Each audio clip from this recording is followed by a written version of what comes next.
IPL 2026ની ફાઇનલમાં હાર બાદ ગુજરાત ટાઇટન્સની ટીમ એક મોટા અકસ્માતનો ભોગ બનતા બચી ગઈ હોવાની ઘટના સામે આવી છે.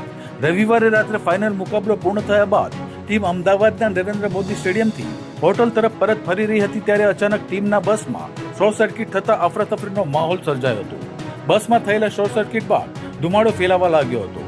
પરિસ્થિતિની ગંભીરતાને ધ્યાનમાં રાખી ડ્રાઈવર અને સુરક્ષા કર્મચારીઓએ તાત્કાલિક તમામ ખેલાડીઓ અને સપોર્ટ સ્ટાફને બસમાંથી સુરક્ષિત બહાર કાઢી લીધા હતા.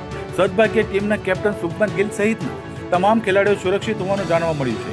આ સમગ્ર ઘટના અમદાવાદના ભાટ ગામ નજીક આવેલા એપોલો સર્કલ રિંગ રોડ પાસે બની હોવાનું સામે આવ્યું. બસમાંથી ધુમાડો નીકળતા પોલીસ અને સંબંધિત અધિકારીઓને તાત્કાલિક જાણ કરવામાં આવી હતી. એહતિયાતના ભાગરૂપે તમામ ખેલાડીઓ અને સ્ટાફને બસમાંથી ઉતારી સુરક્ષિત સ્થળે ખસેડવામાં આવ્યા હતા. ઘટનાને કારણે ખેલાડીઓ અને સપોર્ટ સ્ટાફને અંદાજે 1 કલાક સુધી રસ્તા પર રાહ જોવી પડી હતી.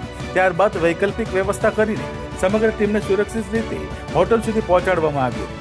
જોકે સમયસર તમામને બસમાંથી બહાર કાઢી લેવાતા એક મોટો અકસ્માત ટળી ગયો હોવાનું માનવામાં આવી રહ્યું છે.